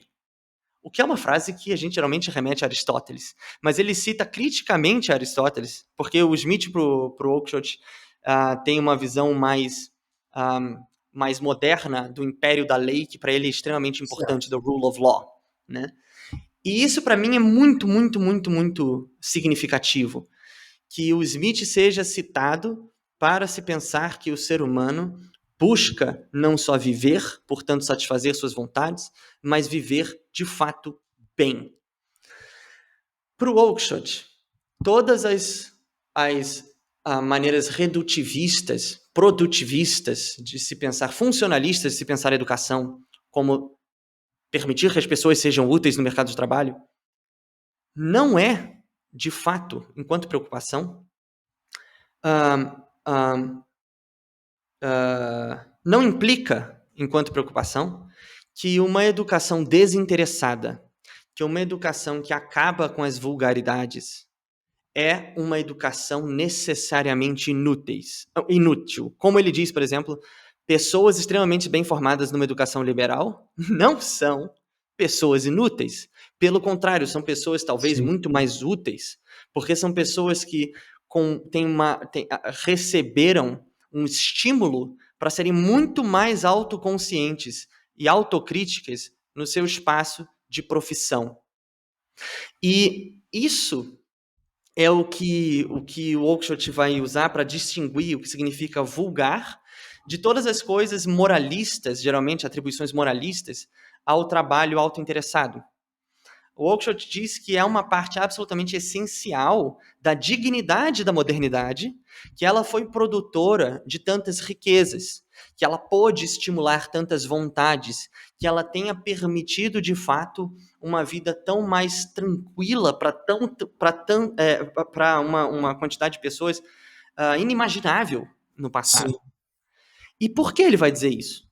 Porque para ele, olha aqui que interessante, ele diz, olha aqui que legal, porque vulgaridade é o oposto de corrupto, de perverso e de pouco caridoso. Portanto, pode haver excelentes razões para uma pessoa querer expandir as grandes benesses da modernidade, expandir os grandes benesses do enriquecimento econômico. Pode haver excelentes razões para uma pessoa querer instruir melhor as crianças para que elas possam trabalhar de forma mais produtiva, etc. O ponto é que isso não pode negar um certo direito, na visão do Oakeshott, ao intervalo, um certo direito ao rompimento destas preocupações, crucialmente na fase do início da maturidade, para que a pessoa possa, de fato, desenvolver-se enquanto pessoa autoconsciente. E quando a gente pensa na individualidade do Oakeshott, é muito interessante que o indivíduo, para o Oakeshott, é muitas vezes pensado de forma a que ele possa ser protegido dessas iniciativas totalizantes, dessas iniciativas de cima, dessas incursões da modernidade, do ódio ao que não é moderno. O indivíduo deve poder beber de todas aquelas tradições que constituíram, por exemplo, o que de fato é a Inglaterra de Oakeshott.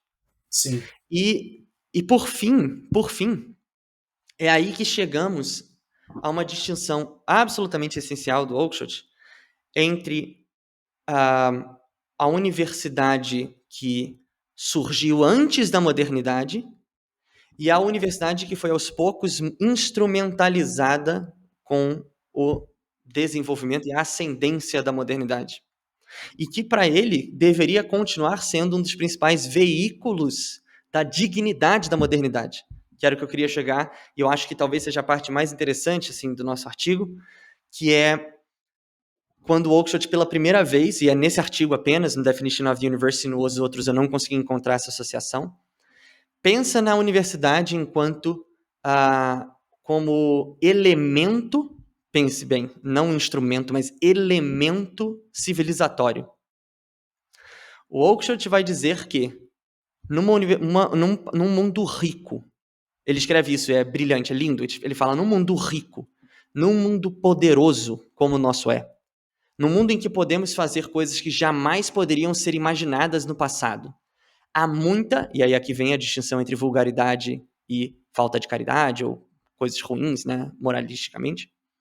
Há muita caridade, há muita bondade, há muita coisa que é feita com fins nobres. Mas um mundo rico, um mundo poderoso, não é necessariamente um mundo muito autoconsciente. Não é necessariamente um mundo muito crítico. E aí ele vai dizer, um mundo como esse é apenas razoável que a gente espere que possa dedicar uma parcela significativa de todas essas riquezas para que uma instituição como a universidade, que seja apenas propositada para a manutenção da vida da voz dos mortos, possa existir no seu seio e formar as pessoas que dele participarão utilmente. Porque sem isso, essa modernidade não alcança de fato nenhuma nobreza, não alcança nenhuma dignidade, porque tira o chão daqueles principais fundamentos civilizatórios que deram a ela a emergência. E eu acho isso, nossa, essa para mim é a parte mais Não, fantástica fantástico, assim desse final. fantástico. Eu acho que, enfim, você explicitou aí no meio do papel que a universidade deveria ser, qual é a posição também do Oakeshott sobre a modernidade, né? Uhum. Recuperar esse traço digno dela como algo que possa carregar ainda uma tradição, né? Uma cultura, Exatamente. não ser Exatamente. algo só esse elemento corrosivo, né? De sempre que. Enfim, mas é isso, Exato, exato, mas é exatamente isso. Isso é uma um excelente tensão, ponto. né? Eu vi, eu achei que a educação seria um caminho muito interessante para eu entender partes do Oakeshott que eu tinha dificuldade de entender, precisamente porque para ele a educação é algo tão radicalmente humano. Então, É, se você tentar entender qual que pode ser o problema da modernidade que temos, do Estado-nação como temos, em relação à educação, esse é o problema que o Oakeshott vê entre distorções que certas relações humanas condicionadas por instituições particulares podem criar na formação do ser humano, né? Ou sim. seja, Não, na existência humana. eu acho que a gente pode formular da seguinte maneira. Eu sempre, enfim, tem muitos autores que falam de crise da modernidade, né? E eu sempre lembro da introdução do Léo Strauss, que ele fala de alguma forma de um projeto moderno. E muitos autores falam nisso. Hum. E eu acho que o Oakeshott está tentando defender é justamente uma modernidade que não é um projeto, né? Não é a Cara, modernidade de determinados autores iluministas, para os quais era de fato um projeto. Existe essa noção de projeto da modernidade em alguns autores, né? Mas ele está defendendo outro tipo de modernidade, uma modernidade perfeito. que não é um projeto, que é simplesmente herdeira de uma tradição e continuadora, agora claro, com suas características específicas, né? Eu acho Eis que aqui uma ninguém grande lição para as novas correntes pós-liberais, de direita ou esquerda, que a gente tem visto. Uma grande lição de Oakeshott, porque elas, algumas delas, pelo menos as mais humanas, talvez eu diria, têm propondo cada vez mais a ideia, a noção de uma modernidade alternativa, né? sim. Eis aqui a modernidade alternativa que o Oakeshott propõe. Exato. Não, e é engraçado, é legal você tocar nesse ponto dessas interpretações pós-liberais, que na verdade elas são bem.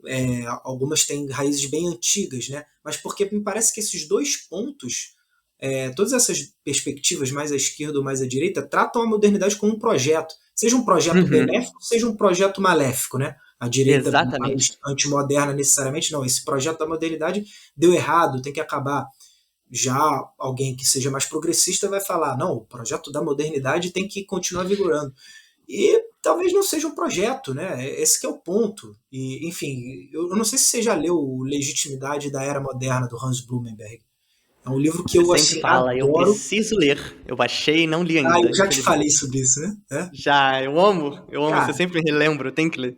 porque esse livro, assim, e fica também a dica para quem está nos ouvindo até agora, porque ele é o perfeito contraponto a determinados autores que são antimodernos, que têm críticas super válidas, tá? À modernidade, ao liberalismo de uma maneira geral, críticas super válidas que a gente tem que, de fato, interagir e entender.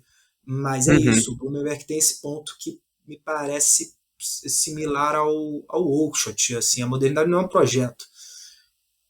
Não é um projeto, né? Não dá nem para dizer que é exatamente um evento, né? Simplesmente foi um desenvolvimento histórico.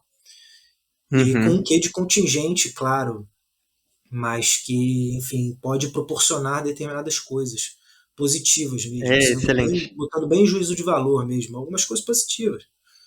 Sem Enfim. dúvida.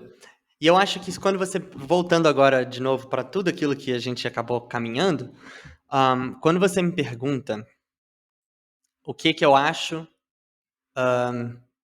que o Oakeshott pensaria sobre os caminhos que foram tomados pela Universidade Moderna, e a gente vê hoje em dia, há muito espaço para trabalhos usando a perspectiva Oakeshottiana para repensar e criticar os dilemas autoimpostos da universidade atual. A gente vê, por exemplo, alunos que entram na universidade apenas visando um diploma porque a universidade se torna apenas um meio de sinalização de mercado. A gente vê a universidade fazendo reformas internas que permitem cada vez mais a si mesmo se tornar apenas uma ponte entre juventude e trabalho, né? E não um espaço de fato de desenvolvimento. A gente vê cada vez mais o endividamento das universidades que têm feito agora elas fecharem, por exemplo, lá fora, departamentos não lucrativos, precisamente porque precisam investir em tecnologia e etc., o que são o propósito de institutos, de fato, né? Não de universidades. Vendo tudo isso... Para que você vai botar... para que você vai ficar estudando Platão, Aristóteles, né? Para que você vai gastar dinheiro com isso? E o ponto é, e aonde você vai ter, então, esse processo ocorrendo ainda? Não, pois é, esse é precisamente o ponto, porque a universidade ainda é o lugar onde a gente consegue fazer esse tipo de coisa, esse tipo de pesquisa histórica, filosófica, artística, que seja, né? E por isso que também eu vejo com muito maus olhos a crítica que parte da direita brasileira tem às universidades, porque é uma crítica completamente estúpida, porque não sabe o que de fato acontece nas universidades. Mas assim, se a gente perder esse lado da universidade, que tem problemas internos e externos, mas se a gente perder essa dimensão, cara, a nossa transmissão cultural, sei lá, onde é que ela vai acontecer?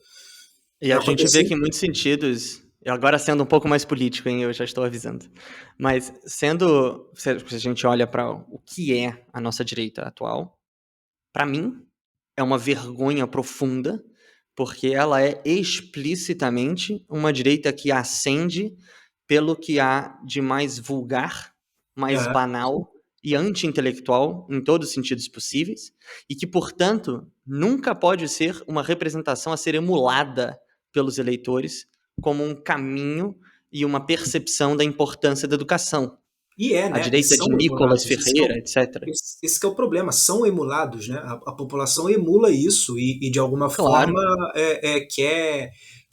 são as figuras de sucesso e aí as pessoas querem emular, né? Em processo, aí você vai saber falar mais disso do que eu, mas uma coisa bem girardiana nesse sentido, né? Um desejo mimético ali. E aí você vai desejar o que aquele outro cara deseja. Só que aquele cara só tá desejando merda, né? Assim. Sim, e principalmente por meio das rivalidades. Então, a polarização, ela literalmente é um processo de engolfamento, né? Um processo de... como é que se diz? É um processo em espiral por conta desses desejos miméticos, que também são rejeições miméticas. E elas são sempre vulgares, sempre caminhando cada vez mais para a violência. Por isso que a gente sente as tensões aumentarem em tudo que é lugar. E essas tensões são verdadeiras. Elas são verdadeiras.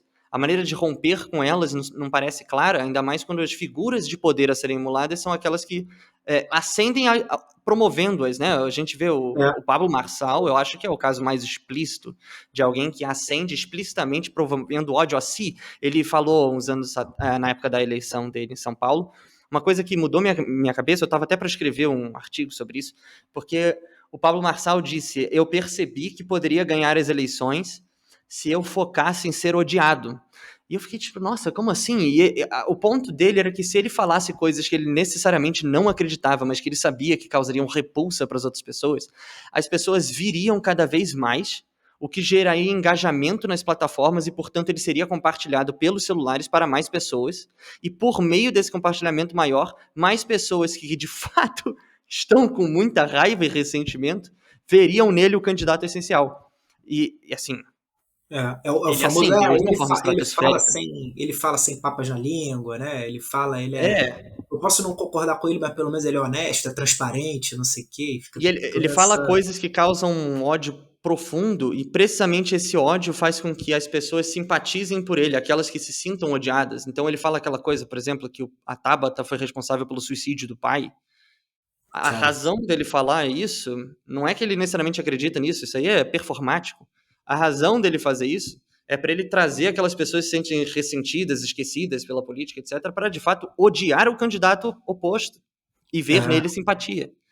E eu queria trazer a contraposição oakeshotiana, que talvez seja também o lado mais explicitamente político da carreira do Oakeshott, A nossa conversa está chegando a 1h40, o que é mais do que quase o dobro do que você tinha pensado. Pois é, vamos fazer E essa conclusão e encerrar. eu acho que isso aqui é uma conclusão muito boa, porque o lado mais polêmico do Oakeshott, nesse artigo que não foi colocado na compilação feita pelo Timothy Fuller, né, que é a compilação que temos das vozes da educação liberal, é a definição de uma universidade. Eu pretendo traduzir ele e colocar na página lá do Oakeshott, mas enfim. Onde está esse livro em inglês? Em qual Não, é um coletânea? artigo pequeno, ele foi uma aula, né? Você consegue encontrar ele publicado numa revista que se chama Mas não tem Philosophy of no. Education Review, alguma coisa assim, Mas que foi não tem publicado. naquele Selected Writings que foi editado, que tem sei lá quantas mil páginas? Não tem nesse, não? Posso ver depois se tem. Ah. Mas Eu não vou dar tem uma procurada na também. coletânea de educação, isso eu sei. Tá. The De todo Definition modo, of eu sei que não tem em português porque não foi traduzido Sim, certo. pela. Aí eu penso até em colocar no site. Mas enfim, esse artigo ele é muito polêmico em alguns sentidos, porque é muito interessante. Se você faz um pouco de trabalho filosófico de desatrelar o Oakeshott professor do Oakeshott filósofo que fala sobre a importância do professor na sociedade, ou seja, se você desatrela essas conclusões como algo egoísta, eu acho que são algumas das conclusões mais sábias que a gente poderia ter para o momento atual. Principalmente quando você mesmo diz que muita crítica externa à universidade, mesmo com a universidade com todos os seus problemas, vem de um completo desconhecimento Correto. da universidade em si, do que ela faz, do que ela permite existir dentro de si, né? Sim. E isso começa com uma expressão fantástica que o Oakeshott usa. Antes, em 1965, num artigo do Oakeshott chamado Learning and Teaching, que é a diferença entre... Eu esqueci agora o nome desse na tradução que a gente tem. Aprendizado e instrução. Como é que é o nome, você sabe? Tá no Voz da Educação Liberal? Tá, é Learning and Teaching. Vai ser um nome similar a esse. Ensino e aprendizado. Ensino. Isso, desculpe, gente. Nesse ensaio de 1965 do Oakeshott, que em português a gente tem traduzido como Ensino e Aprendizado, o Oakeshott, ele chama os professores, entre aspas, de agentes da civilização. E a razão que ele dá, eu acho que pode ser muito bem entendida por esse outro, a definição de uma universidade, em que ele diz que o trabalho do pesquisador universitário, aí agora estou citando, é continuamente recuperar o que foi perdido, restaurar o que foi negligenciado, juntar o que se dissipou, reparar o que foi corrompido, reconsiderar, remodelar e reorganizar essas vantagens da compreensão humana. Ele distingue essa atuação de uma complacência com o que ele chama de mundo das vontades humanas. A universidade pressupõe ser um espaço necessariamente de, aí eu estou citando de novo, libertação da prisão do mundo das necessidades. Não é à toa que ele vai falar que os professores ou pesquisadores não devem ser entendidos como como produtores que disputam no mercado das ideias, uma expressão que ficou muito famosa no século XX. Ele diz que eles precisam ser entendidos como sábios, não porque necessariamente os professores individualmente são sábios, mas porque esse seria de fato o seu papel no mundo moderno. O papel do sábio seria transmutado para o do professor, porque o recinto universitário é o que permite a interligação, nas palavras de Oakeshott, entre teoria e praxis. E aí aqui eu preciso dizer, para finalizarmos, talvez o ponto mais polêmico de fato de Oakeshott, a importância que ele atribui à liberdade de expressão em todos os seus sentidos substantivos. Ele usa, inclusive, essa noção, apesar de muitas vezes o Oakeshott não falar de liberdades em sentido substantivo. A gente pode até falar sobre como o Oakeshott define a moralidade das regras e coisas assim. Mas ele diz, quando as pessoas do mundo moderno são ensinados liberalmente por professores, eles mesmos dotados do que ele chama de liberdade acadêmica num sentido substantivo, Esses ex-universitários não apenas têm a chance de levar consigo a admiração e a apreciação dos traços distintivos de sua civilização, mas também de levar uma parte de uma sabedoria que não pode senão tornar suas profissões mais enriquecidas, ou ao menos mais autoconscientes. E aí agora eu cito diretamente o nosso artigo, acho para finalizar, talvez, que mundo não se beneficiaria de pessoas que reconhecem com facilidade os limites das suas aplicações cotidianas e das suas razões, que são capazes de refletir com uma consciência mais ampla sobre os impactos de cada atividade, sobre seus propósitos, seus modos, seus dilemas? O que mantém uma civilização viva, para Oakeshott, é a combinação de duas disposições: o orgulho e a crítica. O que a mortifica é, e sempre será, a indiferença. Brilhante. Realmente, acho que a gente pode encerrar com essa frase, com toques também, no fundo, robesianos ali, pelo menos a interpretação que ele tem de Hobbes, mas essa eu vou deixar no ar. A última coisa que eu vou falar é, o Matheus escreveu esse capítulo junto com o Pedro Balen, tá? Mas o Balen, infelizmente, recusou o nosso convite, o meu convite. Você vai falar isso publicamente? Ele tá enrolado aí com o trabalho. Mas, enfim, é o capítulo, deixa eu pegar aqui, 9, não, 8, capítulo 8, tá? Do nosso livro. Enfim, eu vou chamar outros autores também que escreveram esse livro. Bom, é isso, comprem-se. Né? Se estão interessados, comprem. A Amazon, o site da editora Jaguatirica também. Obrigado, editora Jaguatirica, também por topar publicar esse projeto. Muito obrigado. Bom, obrigado, Matheus. Espero que você tenha curtido. Espero que os ouvintes que ficaram até essa hora tenham curtido.